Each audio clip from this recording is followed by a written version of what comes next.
कार्यक्रम के प्रायोजक हैं गोल्डी मसाले। नमस्कार, आज के मुद्दे में आपका स्वागत है। मैं हूं आरिश अजहर आपके साथ और हम आज के मुद्दे में बात करेंगे बहरूपिया कोरोना।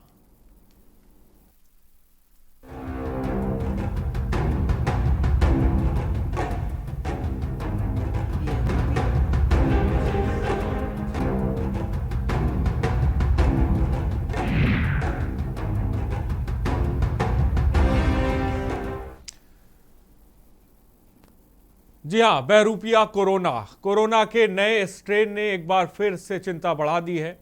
यहाँ ब्रिटेन से लौटे कई लोग वायरस के नए स्ट्रेन से संक्रमित पाए गए हैं। एम्स के डॉक्टर रणदीप गुलेरिया ने भी यह आशंका जताई कि भारत में कोरोना का नया स्ट्रेन अधिक आक्रामक हो सकता है।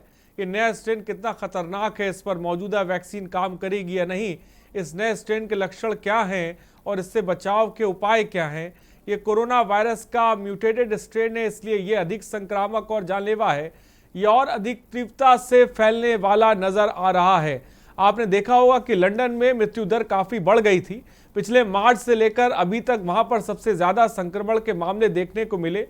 ये सब नए स्ट्रेन की वजह से ही हुआ है। इस नए म्यूटेटेड स्ट्रेन के लक्षण लगभग पुराने लक्षणों जैसे ही हैं, जैसा कि बुखार, सूखी खांसी, गले में खराश, स्वाद और गंध पता चलना आदि जैसे ही है। लेकिन इसमें बुखार ज़्यादा तेज़ आता है और खांसी भी बढ़कर आती है, यानी मरीज ज़्यादा खांसता रहता है। इसके अलावा स्वाद और गंध ना पता चलने की समस्या भी अधिक तीव्रता के साथ नज़र आई है। तो ये नए स्ट्रेन के लक्षण जो हैं वो साफ तौर पे बताए जा रहे हैं। लेकिन ये बहरूपिया जो कोरोना है, ये नए नए रूप धारण करके जिसे कह सकते हैं आ रहा है और ये एक मुश्किल का सबब इस वक्त बना हुआ है, क्योंकि लगातार संक्रमण का जो ग्राफ है वो बढ़ता जा रहा है।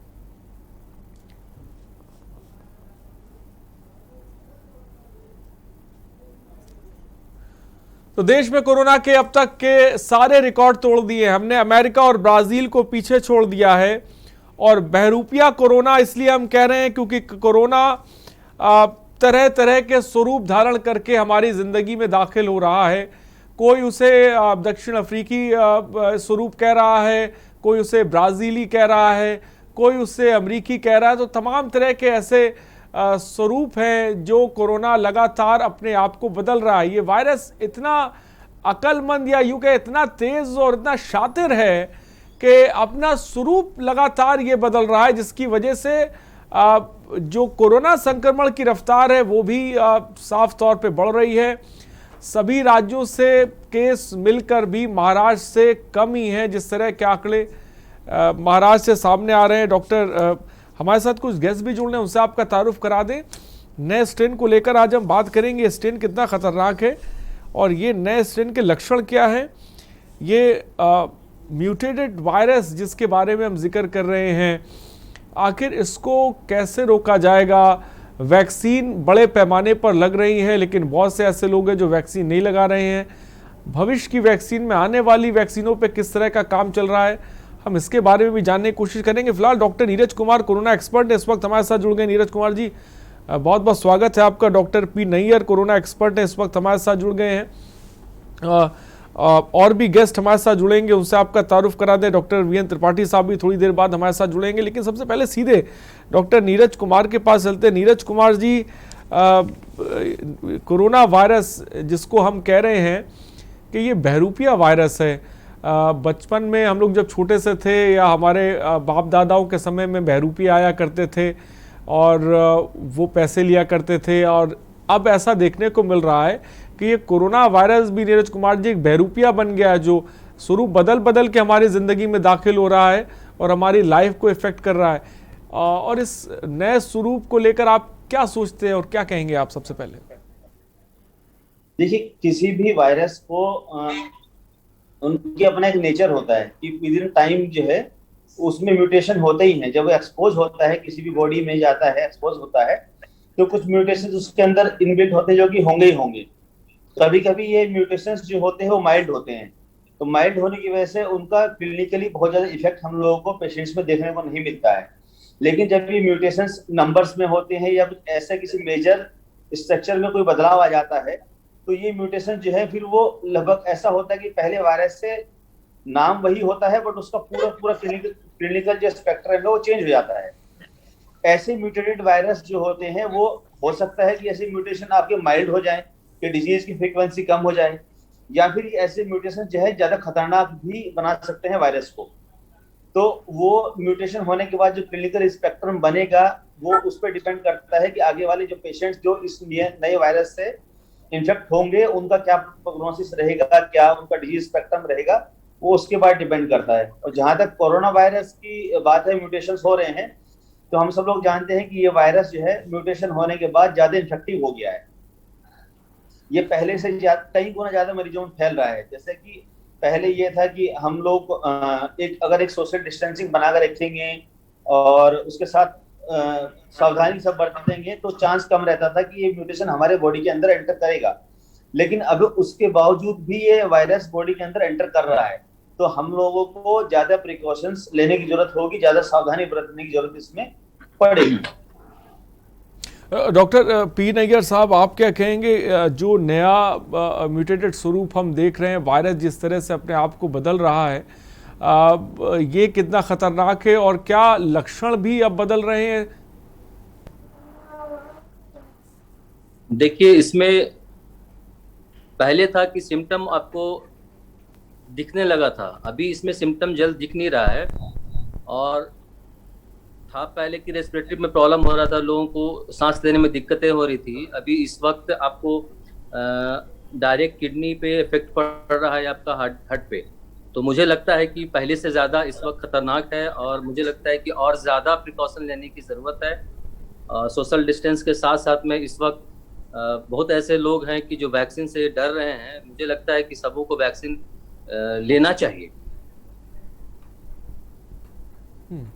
तो पी नैयर साहब कह रहे हैं कि वैक्सीन जो है ज़्यादातर लोगों को लगवानी चाहिए और ये बहुत ज़्यादा ज़रूरी है, और उससे ज़्यादा ज़रूरी ये है कि हमें मास्क पहनना चाहिए। ये सबसे बड़ी वैक्सीन है। लेकिन डॉक्टर नीरज कुमार जी, लक्षण की हम बात करें तो क्या पहले के लक्षण और अब के जो वायरस का नया स्वरूप है, क्या आप उन लक्षणों में किसी तरह कोई बदलाव देख रहे हैं? क्योंकि अब कई तरह के ऐसे मामले आ रहे हैं जहाँ पर रैशेस पड़ रहे हैं, लोगों को जो है वो सुनाई कम पड़ रहा है, शोर ज़्यादा लग रहा है, इस तरह के भी लक्षण सामने निकल कर आ रहे हैं। इसको लेकर आप क्या कहेंगे?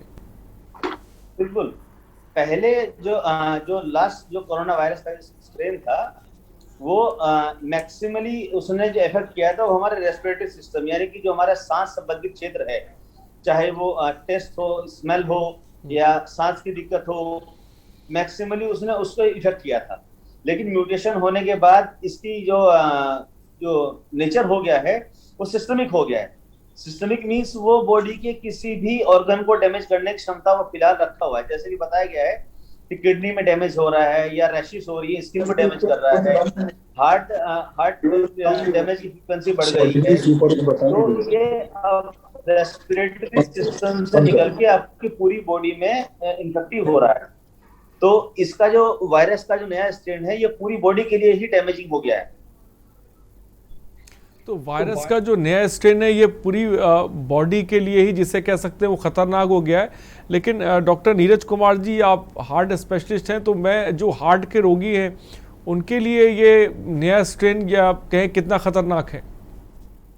ये बहुत ज्यादा खतरनाक है। हमारे यहाँ पे हॉस्पिटल में पर डे जो नंबर ऑफ पेशेंट्स हैं, कार्डियक पेशेंट्स, उनमें कोविड की संख्या लगातार बढ़ती जा रही है। होता क्या है कि जब हम कोविड इन्फेक्शन हमारी बॉडी में एंटर करता है तो कोविड का जो एक बेसिक नेचर है कि वो जो हमारे शरीर की नसें हैं उनमें खून को जमा देता है। ये कोविड का बेसिक पैथोलॉजी है वो ये होती है। तो उसकी वजह से क्या हो रहा है, हार्ट के मरीजों की में ये नसें बहुत तेजी से जमा रहा है और हार्ट अटैक बहुत जल्दी पड़ रहा है। नंबर ऑफ पेशेंट्स जो हैं वो हार्ट अटैक के बढ़ रहे हैं कोविड की वजह से। दूसरा, साइमल्टेनियसली इसमें जो हार्ट के अंदर सूजन आती है कोविड की वजह से, उसमें हमारा जो कंडक्शन सिस्टम होता है जिससे कि हमारी हृदय की गति वो नियंत्रित होती है। जो हम लोग देखते हैं कि हमारा 70 पर मिनट चल रहा है, 72 पर मिनट हमारा हार्ट रेट होता है, तो उसको भी वो सूजन की वजह से वो हमारा हार्ट रेट है वो डाउन जा रहा है। बहुत सारे पेशेंट्स ऐसे जो प्रेजेंट करते हैं कि वो उनको CHP है, मतलब कंप्लीट हार्ट ब्लॉक है और उनकी हार्ट की धड़कन है वो 30, 35, 25, 30 के आसपास चल रही है, और उनका जब कोरोना टेस्ट आ जाता है तो उसमें काफी पेशेंट जो है वो कोरोना पॉजिटिव आते हैं। इसका मतलब होता है कि वो जो है कोविड के इन्फेक्शन की वजह से हार्ट में जो सूजन आ रहा है उसने उनको ब्लॉक करा रहे हैं। ऐसे बहुत सारे पेशेंट कोविड के ट्रीटमेंट के बाद उनका जो ब्लॉक है वो ठीक हो जा रहा है, लेकिन वो ये जो ब्लॉक अपने आप में बहुत डैमेजिंग है और मतलब अचानक मृत्यु दर का एक बहुत बड़ा कारण होता है कि अचानक से किसी पेशेंट की मृत्यु हो सकती है ब्लॉक की वजह से। तो हार्ट पेशेंट है तो आपको एहतियात तो बरतनी है, लेकिन सभी लोगों को खासकर एहतियात बरतने की जरूरत है। रुकते एक छोटे से ब्रेक के लिए, हम जल्द हाजिर होंगे।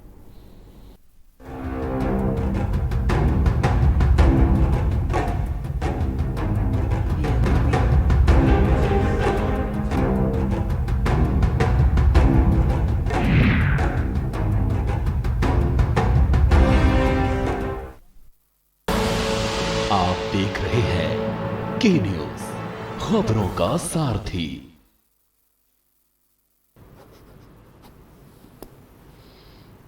नमस्कार। हमारे देश के वैज्ञानिकों ने काफ़ी मेहनत के बाद कोरोना वैक्सीन बनाई है। कुछ लोग ये वैक्सीन लगवाने से डर रहे हैं। मैं उन्हें बताना चाहता हूँ कि ये वैक्सीन पूरी तरह से सेफ है। मैं खुद एक शुगर का मरीज हूँ और मेरे माँ बाबूजी काफ़ी बुजुर्ग हैं। मैंने ये वैक्सीन खुद भी लगवाई है और अपने माँ बाबूजी को भी लगवाई है। ये वैक्सीन पूरी तरह से सुरक्षित है, इसलिए मैं आपसे अपील करना चाहता हूँ कि अगर आप वैक्सीन लगवाने के लिए एलिजिबल हैं तो वैक्सीन ज़रूर लगवाइए। सभी सरकारी केंद्रों में ये वैक्सीन बिल्कुल मुफ्त है। मुझे आपकी सुरक्षा की बहुत चिंता है। अब कोरोना की वैक्सीन आ गई है। अगर अब भी हम वैक्सीन ना लगवाएं और हमें कोरोना हो जाए तो ये तो ठीक नहीं होगा ना। तो अगर आप वैक्सीन लगवाने के लिए एलिजिबल हो तो तुरंत जाकर वैक्सीन लगवाओ। और एक ज़रूरी बात, वैक्सीन लगवाने के बाद भी मास्क पहने, बार बार हाथ धोएं और सोशल डिस्टेंसिंग का पालन करते रहें। जय हिंद।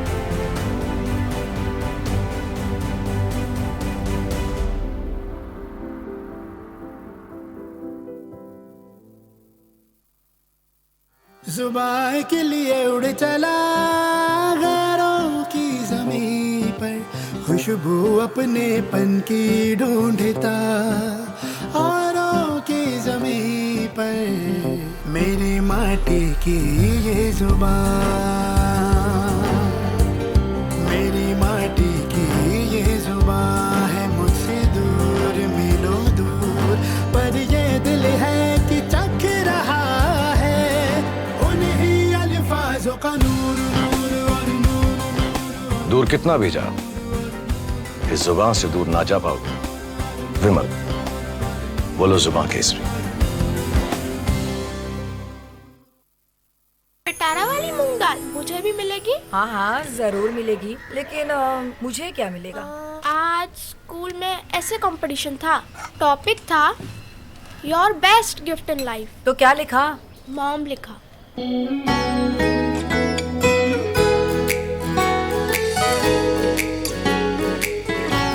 पिटारा, खजाना खास पलों का। आप देख रहे हैं के न्यूज, खबरों का सारथी।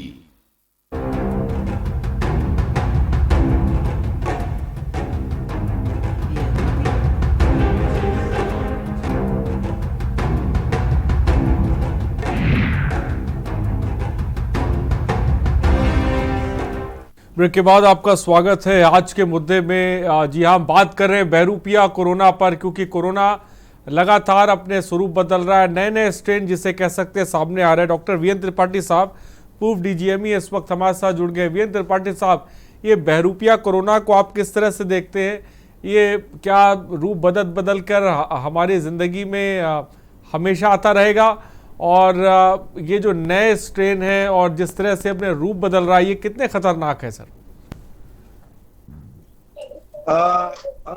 बिल्कुल, ये जैसा कहा अभी डॉक्टर नीरज ने भी वही बात कही। मैं ये कह सकता हूं कि इस समय कोई भी सेफ नहीं है, खासकर यंग पॉपुलेशन। जो हम लोग पहले कहते थे ना कि यंग पॉपुलेशन सेफ है, या यंग पॉपुलेशन इससे अफेक्ट नहीं होगी या अफेक्ट होगी तो वो नहीं। आज ही एक लैब टेक्नीशियन है माइक्रोबायोलॉजी डिपार्टमेंट का, मैं नाम नहीं लूंगा, अपने जीएसपीएम का, कोरोना लैब का चीफ इन्वेस्टिगेटर, आज वो पॉजिटिव है, अच्छा खासा सीटी काउंट है। तो मैंने उससे कहा बेटा तो 1 साल से तो तुम बचे रहे कि हाँ अंकल, लेकिन इस बार मैं पकड़ गया। आज ही उसको हमने होम आइसोलेशन के लिए कहा।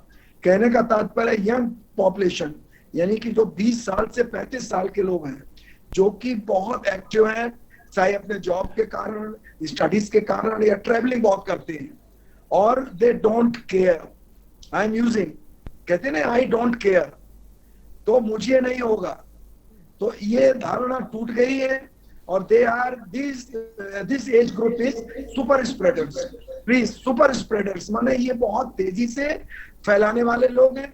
खुद को तो निमोनिया इतना नहीं होगा कि उन्हें ऑक्सीजन या वेंटिलेटर जरूरत हो, लेकिन वो कम से कम एक व्यक्ति जो इन्फेक्टेड है वो कम से कम 40 या 50 लोगों को फैला देगा। तो इतनी तेजी से बढ़ रहा है, और कानपुर का ये दुर्भाग्य है कि लोग टेस्ट नहीं करा रहे। मैं नियमित रूप से मरीज देख रहा हूँ, और तो मैं लोगों से कहता हूँ कि आपको बुखार है, जुकाम है, ये खराश है, आप टेस्ट करा लिया। अरे कि डॉक्टर साहब आप दवा लिखिए, मैं टेस्ट नहीं कराऊंगा। केवल 1/10 टेस्ट हो रहे हैं, 9/10 लोग, यानी 10 में से 1 लोगों का टेस्ट हो रहा है कानपुर में, और 9 लोग टेस्ट नहीं करा रहे हैं, फैला रहे हैं। ये बड़ी विडंबना है और बड़ी दुर्भाग्यपूर्ण स्थिति है। तो ये हो रहा है कि साहब दवाई लिख दीजिए, और ये तो होता ही रहता है। तो जुकाम है तो किसी व्यक्ति को, चाहे कोई भी एज हो, अगर उसको बुखार है, गले में खराश है, जुकाम है, या वो तुरंत कोविड का टेस्ट कराए और अपने को आइसोलेट करे। ये मेरा मैसेज है।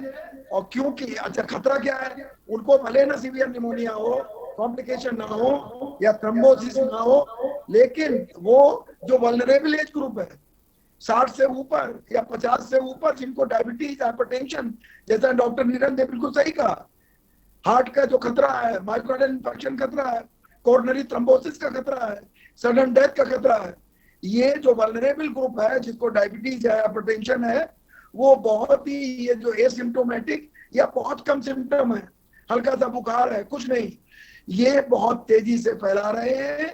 और मुझे आज भी लगता है कि ये बहुत जल्दी कानपुर में कानपुर का उत्तर प्रदेश में या नॉर्थ इंडिया में जहां है, एक कोविड का विस्फोट होने वाला है। और ये अंडर टेस्टिंग है। मैं शासन से गुजारिश करूंगा अपने सीएमओ साहब से कि वो टेस्टिंग बढ़ाएं और घर घर जाके होम सर्वे करें, और जो भी बुखार का मिले उसको जबरदस्ती उसकी जांच करें और आइसोलेट करें, तभी होगा। यानी कि ट्रेस करें, टेस्ट करें और ट्रीटमेंट करें। तो बड़ी बात डॉक्टर वीएन त्रिपाठी साहब ने कही कि कोरोना का विस्फोट होने वाला है, इसलिए एहतियात बरतने की ज़रूरत है। जो सबसे बड़ी वैक्सीन है, जिसे कह सकते हैं मास्क, वो हमें लगाना है। इस बीच हमारे साथ डॉक्टर पी नैयर साहब भी है। पी नैयर साहब, अगर हम अब आंकड़े जब देख रहे हैं, फरवरी की बात करें तो इतने ज़्यादा संक्रमण के मामले सामने नहीं आ रहे थे, लेकिन अब जो संक्रमण के मामले आ रहे हैं 24 घंटे में 1 लाख के आसपास, इसके पीछे बड़ी वजह आपको क्या नज़र आ रही है, इसके बारे में बताएं। देखिए, इस वक्त मैं झारखंड से हूं, और झारखंड में जिस रफ्तार के साथ डॉक्टर वीएन त्रिपाठी सर सही बिल्कुल बोल रहे हैं कि 10 में से 1 ही लोग जांच करवा रहे हैं, बिल्कुल सही बात है। यहाँ पे मतलब अवेयरनेस की कमी है इस वक्त, और अभी ऐसा हालत हो गया है कि हमारे रिम्स में बेड की कमी हो गई है। तो मैं सेंट्रल से, भारत सरकार से मैं रिक्वेस्ट करूंगा कि जिन जिन स्टेट में थोड़ा अवेयरनेस कमी है, वहाँ पे ज़्यादा कैंप्स लगा करके लोगों को टेस्ट लोगों को ज़्यादा करें लोगों को। तो डर तो ज़्यादा है। और यूपी के जो हालात है सर बिल्कुल सही बोल रहे हैं कि यूपी में वैक्सीन लोग कम ले रहे हैं, और उससे ज़्यादा तो झारखंड की स्थिति बहुत बुरी इस वक्त है, जबकि यहाँ के हेल्थ मिनिस्टर काफ़ी ज़्यादा एक्टिव हैं, लेकिन लोग मानने को तैयार नहीं है। लापरवाही बहुत ज़्यादा है, तभी तो बहुत तेजी रफ्तार के साथ, तूफान के साथ में इस वक्त कोविड जो सेकंड स्टेप इस वक्त आया है, बहुत ज्यादा खतरनाक है। तो जो दूसरी लहर है ये बहुत ज्यादा खतरनाक। नीरज कुमार जी, कोरोना की वैक्सीन को लेकर मौजूदा वक्त में 2 वैक्सीनें जो लगाई जा रही हैं, और किस तरह का शो चल रहा है वैक्सीन प्रोग्राम को लेकर, इसके बारे में मैं जानना चाहूंगा आपसे। वैक्सीनेशंस को जैसे कि गवर्नमेंट ऑफ इंडिया ने अभी 45 की एज तक कर दिया है, तो जितना भी हमारा जो लास्ट हम उसमें जो हमारा वेव था कोरोना का, उसमें जो वल्नरेबल ग्रुप निकला था वो मिडिल एज या ओल्ड एज था, प्लस वो पेशेंट्स थे जो कि कोमॉर्बिड है, जिनमें भी और भी बीमारियां हैं। तो गवर्नमेंट ऑफ इंडिया ने सबसे पहले जो हेल्थ केयर और इस तरह से जुड़े लोगों को उनको वैक्सीनेट किया। उसके बाद उसने अभी ये किया है कि हमारे जो मैक्सिमली एट रिस्क पेशेंट्स हैं, एट रिस्क जो पॉपुलेशन है, उसको हमको वैक्सीनेट करना है। तो इस काम को जितनी जल्दी से हम आगे बढ़ाएंगे तो हम अपने जो लोअर ग्रुप है, जो एक्टिव ग्रुप है, जैसे कि त्रिपाठी सर ने बोला है कि जो हमारा एक्टिव ग्रुप है वो अभी एक्ट कर रहा है एज ए सुपर स्प्रेडर, क्योंकि वो क्योंकि काम के बोझ की वजह से या अपने ये जो सोचते हैं कि हम कोरोना नहीं होगा, वायरस नहीं होगा, जो केयरलेसनेस है, और जो लास्ट उसमें जो एपिसोड्स में हम लोग देखा था कि younger peoples were affected but they were less traumatized, उनमें इंजरी कम हुई थी और मोर्टेलिटी भी थोड़ी सी कम थी अदर देन जो ओल्डर पेशेंट्स में थी। तो वो थोड़ा सा जो उसके अंदर से भय खत्म हुआ है, तो they are behaving like an super spreaders. Corona vaccine में हमको जितनी जल्दी हम वैक्सीनेशन का दायरा बढ़ाएंगे, और जो हमारा वल्नरेबल ग्रुप है, जो एक्टिव ग्रुप है, जो कि अभी मार्केट में है, हमारे फील्ड में है, काम कर रहा है, हॉस्पिटल्स में है, कोई भी चाहे गवर्नमेंट इंस्टीट्यूशन हो या प्राइवेट इंस्टीट्यूशन हो उसमें काम करता है, दिहाड़ी मजदूर है, तो जितनी जल्दी हम अपनी वैक्सीन की पहुंच उन लोगों तक पहुंचाएंगे उतना जल्दी रहेगा कि हम जो एटलीस्ट जो हमारे एग्जिस्टिंग जो म्यूटेंट, जो वायरस के जो आपके वेरिएंट्स हैं, हम उनको तो कम से कम कवर कर ले। बाकी जो नए म्यूटेशंस आएंगे उन पे क्या असर होगा कि नहीं होगा, वो तो ये वैक्सीन के जो हमारे एक्सपेरिमेंट्स होंगे जो इसमें फील्ड में लगे हैं, ICMR लगा हुआ है, जैसे त्रिपाठी सर खुद वैक्सीनेशन में सॉल्व कर रहे हैं। तो जो रिजल्ट जितनी जल्दी ये हम लोग वैक्सीन करेंगे, एक हमारे पास लार्जर पॉपुलेशन ग्रुप बनेगा, तभी हम किसी उस तक पहुंच पाते हैं कि ये वैक्सीन नए म्यूटेशंस के अगेंस्ट में कितना वर्क कर रहा है, कितना वर्क नहीं कर रहा है। तो हमको एक लार्जर पॉपुलेशन को वैक्सीनेट करना है, तभी हम किसी बड़े मुद्दे शोध पर पहुंच पाएंगे, निष्कर्ष निकाल पाएंगे कि नए वेरिएंट और जो पुराने वेरिएंट्स में है उसमें वैक्सीन का इफेक्ट और इसकी इफेक्टिवनेस वो कितनी है। तो इसका केवल एक ही तरीका है कि पहले तो हम कोरोना के जो हमारा जो इन्फेक्शन का खतरा है उसको हम सबसे कम कर दें, दूसरा लोगों को इम्यून कर दें against this virus by vaccination. Virendra Tripathi साहब, आपकी राय भी और प्रतिक्रिया भी मैं जानना चाहूँगा। एक तरफ वायरस म्यूटेट हो रहा है, हमारे पास वैक्सीन है, कोवैक्सीन और कोविशील्ड वैक्सीन है। वैक्सीन पे किस तरह का शोध चल रहा है, क्योंकि सुनने में यह आने वाले वक्त में ऐसी वैक्सीन आएगी इसका 1 डोज ही लगेगा, स्मोक वैक्सीन की भी बात की जा रही है। किस तरह का शोध जो है वैक्सीनों पे चल रहा है आने वाले टाइम में, क्योंकि एक तरफ कोरोना अभी अपना स्वरूप बदल रहा है, दूसरी तरफ आने वाले टाइम में इस बदलते हुए बहरूपीय कोरोना से निपटने के लिए किस तरह की वैक्सीनों पे काम चल रहा है सर?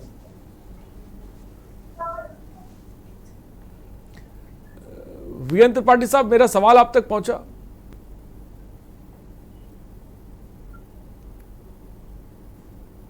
जी डॉक्टर साहब, क्या मुझे सुन पा रहे हैं आप? हैंग कर रहा है सर। जी डॉक्टर साहब, क्या वीरेंद्र त्रिपाठी साहब मेरी आवाज आप तक पहुंच रही है?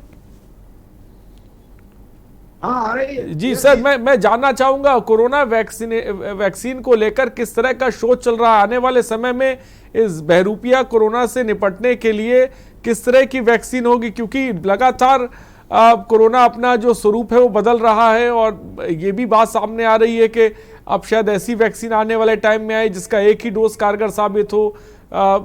किस तरह का शोध चल रहा है सर? बिल्कुल, बहुत ही आपने सही प्रश्न किया है। चूंकि मैं वैक्सीन की ट्रायल, कोवैक्सीन की ट्रायल से जुड़ा रहा हूँ शुरू से, फेज 2 फेज 3 में, तो मैं ये कह सकता हूँ कि केवल वैक्सीन के भरोसे ना रहे। मैं फिर रिपीट कर रहा हूँ, मैं अपनी सभी दर्शकों को, न्यूज के माध्यम से, केवल वैक्सीन के सहारे ना रहे, नंबर 1। और वैक्सीन केवल 45 से अबव नहीं, बहुत ही जल्दी गवर्नमेंट ऑफ इंडिया को, पूरे हेल्थ को, माननीय मैं मोदी जी से गुजारिश करूंगा कि दुनिया भर के अन्य देशों को देने के पहले अपनी पॉपुलेशन को, जो भी 18 साल से ऊपर है, सबको वैक्सीनेशन लगवाया जाए। तीसरा, क्योंकि वेरिएंट है, म्यूटेशन बहुत जल्दी होते हैं, और वायरस, कोई भी वायरस हो, चाहे सिंपल जुकाम का वायरस हो, वो भी बहुत जल्दी म्यूटेशन करता है। और कोविड-19 तो कमाल का वायरस है। तो ये आप देखिए जिन जिन देशों में हुआ है, अपना इंडियन वर्जन से लेके कई, हम इसमें नहीं जाएंगे, टेक्निकल बिंदु है। मैं केवल सिंपल ये कहूंगा, जो वैक्सीन है ये भले ही हमें कोविड-19 के इन्फेक्शन से ना बचाए, लेकिन जो कोविड-19 के जो खतरे हैं, जो जानलेवा खतरे हैं, उनसे ये जरूर बचाएगी। ये बिल्कुल साइंटिफिक स्टडी से प्रूव हो गया दुनिया भर में। और हमारा जो CDC है, जो USA में दुनिया का बहुत बड़ा centre for disease control, WHO और गवर्नमेंट ऑफ इंडिया, ICMR ने भी कहा हम इन्फेक्शन हो सकता है जो वैक्सीनेटेड है, लेकिन ये वैक्सीनेशन से जान जाने की संभावना वैक्सीनेटेड लोगों में बहुत कम है, जब तक कि कोई सीवियर कॉम्प्लिकेट कोमॉर्बिड डिजीज, कोई बहुत ज्यादा सीरियस ना हो। तो कृपया वैक्सीनेशन जरूर करवाएं, ये सुरक्षित है। और तीसरा, वैक्सीन के साथ साथ जो एज ग्रुप है वो भी हमारा नीचे होना चाहिए, 45 से नीचे, 18 से ऊपर जो भी हैं, इनको युद्ध स्तर पर वैक्सीनेशन कराया जाए। इसके अलावा सख्ती, दफा 144 लग गई है, नाइट कर्फ्यू भी लगाया जाए, और दफा 144 का पालन सख्ती से कराया जाए।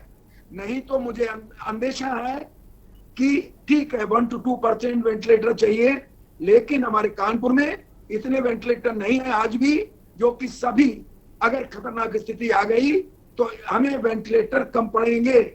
तो कृपया करके वैक्सीनेशन की रफ्तार बढ़ाई जाए, सोशल डिस्टेंसिंग का पालन किया जाए, और सख्ती करके मास्क लेके, मास्किंग और भीड़ भाड़ वाली जगह पे पुलिस प्रशासन द्वारा सख्ती की जाए। ये गरीब और हमारे जो और छोटे तबके के लोग हैं, गरीब अशिक्षित, ये कतई नहीं लगा रहे। अभी मैं देख रहा हूँ, मेरे सामने एक बिजली के इलेक्ट्रीशियन आए हुए हैं, बाहर खड़े हुए हैं, मैंने उनको घुसने नहीं दिया और बिना मैं तो मरीज भी नहीं देखता हूँ। कहने का तात्पर्य है, कृपा करके वैक्सीन के केवल सारे साबुन से धोते रहें ठीक से, या सैनिटाइजर लगाएं और अलर्ट रहें। अगर किसी को बुखार होता है, डॉक्टर साहब आपने जैसे वैक्सीन का, डॉक्टर साहब आपने जैसे वैक्सीन का जिक्र किया, पहले और दूसरे डोज में क्या वैक्सीन लगाने के दौरान कुछ एहतियात बरतने की भी जरूरत है? जी जी जी बिल्कुल। वैक्सीन एक डोज लगने के बाद 6 से 8 हफ्ते में दूसरी डोज लगनी चाहिए, और सेकंड डोज के लगने के 2 सप्ताह बाद इम्यूनिटी पूरी तरह से आती है। तब तक पूरी सावधानी रखें, केवल वैक्सीन लगाने से काम नहीं चलेगा। वैक्सीन की पहली डोज लें, फिर दूसरी डोज करीब 6 to 8 वीक्स बाद लें, और उसके लगने के 15 दिन बाद, यानी कि पहली डोज के 2.5 महीने तक पूरी सावधानी बरतें। इसी की रिपोर्ट आ रही है, लेकिन इतनी सीरियस समस्या नहीं है। सीवियर थ्रोम्बोसिस नहीं है, और वेंटिलेटर की जरूरत कम है। तो कृपा करके वैक्सीन जरूर लगाएं, और वैक्सीन लगाने के 2 महीने तक दोनों डोज हो जाए, उसके बाद तक 15 दिन तक पूरी सावधानी बरतें। कोई इम्यून नहीं है जब तक सेकेंड डोज के 15 दिन ना हो जाए। जी, तो बड़ी बात डॉक्टर वीरेंद्र त्रिपाठी साहब ने कही, और वैक्सीन लगवाने में किस तरह की एहतियात बरतनी चाहिए उसके बारे में बताया। फिलहाल वैक्सीन को लेकर शोध तो चल रहा है, वो अलग बात है, लेकिन मौजूदा वक्त में जो वैक्सीनें हैं वो भी उनकी अहमियत को भी आपको समझना है। लेकिन इस बीच डॉक्टर पी नैयर साहब है। पी नैयर साहब, मैं आपसे समझ, झारखंड में कोरोना संक्रमण की क्या स्थिति, और क्या वहाँ पे कोई नया स्ट्रेन देखने को मिला है? जी, अभी इस सप्ताह में करीब आपको लास्ट मंथ से ज़्यादा इस हफ्ते में आपको यहाँ पे पॉजिटिव पेशेंट ज़्यादा मिले हैं। लेकिन वैक्सीन लेने के बाद एक थोड़ा सा सोचने वाली बात इस वक्त आ रही है कि वैक्सीन लेने के बाद जांच करने के बाद पॉजिटिव आ रहा है। ये थोड़ा सा इसके वजह से लोग डर रहे हैं, बहुत सारे लोग जो वैक्सीन लेने से दूर भाग रहे हैं। साथ साथ में मैं ये कहना चाहूँगा कि इस वक्त झारखंड में जितनी वैक्सीन होनी चाहिए थी, आपको वो झारखंड सरकार के पास इस वक्त कमी हो गई है। कहीं ना कहीं आपको इस वक्त भारत सरकार, हेल्थ मिनिस्ट्री से मैं आपके चैनल के माध्यम से मैं गुजारिश करूंगा, रिक्वेस्ट करूंगा कि थोड़ा वो सीरियस होकर झारखंड को वैक्सीन देने का काम कर, क्योंकि जो स्टॉक था, स्टॉक खत्म होने से पहले उन्हें यहाँ वैक्सीन दे देना चाहिए था। तो अभी हमारे यहाँ वैक्सीन बिल्कुल खत्म हो गया है, लोगों को वैक्सीन नहीं मिल पा रहा है, तो ये ज्यादा इस वक्त मुश्किल आ चुकी है। और जो लोग कुछ ज्यादा पहले वैक्सीन ले चुके थे वो डर रहे हैं कि पॉजिटिव हो जा रहा है। भाई पहले से नहीं लेने के बाद ठीक ही है और होने के बाद वैसा हो, लेकिन हम लोगों ने बार बार लोगों से गुजारिश भी किया कि वैसा बात नहीं है, आप वैक्सीन लें। लेकिन डॉक्टर त्रिपाठी सर का बिल्कुल उन्होंने सही बोला कि 18+, क्योंकि आपको बच्चों और बुजुर्गों के लिए भारत सरकार ने वैक्सीन तो दे दिया है, लेकिन जो बीच के यूथ है बहुत रफ्तार से क्योंकि ज्यादा घूम रहे हैं वही, तो मुझे लगता है कि सोचने वाली बात है सरकार को, और जल्द से जल्द यूथ लोगों के लिए भी वैक्सीन उन्हें मुहैया करानी चाहिए हर राज्यों में। तो वैक्सीन मुहैया करानी चाहिए, लेकिन हमारे देश में आबादी इतनी ज़्यादा 130 करोड़ की कि उसको वैक्सीन लगना भी अपने आप में बहुत बड़ी एक चुनौती है। डॉक्टर नीरज कुमार वीरेंद्र त्रिपाठी साहब कह रहे हैं कि भाई 45 साल से ऊपर वालों को वैक्सीन लग रही है, लेकिन बहुत बड़े पैमाने पे हम देख रहे हैं कि लोग वैक्सीन लगाने में इंटरेस्ट नहीं ले रहे। लेकिन क्या अब एज ग्रुप और कम होना चाहिए, 18 साल से ऊपर वालों को भी वैक्सीन लगनी चाहिए? लेकिन अगर हम इतनी बड़ी हमारी आबादी है उस तक वैक्सीन पहुंचाना, ये कितनी बड़ी चुनौती है और ये कैसे हो पाएगा?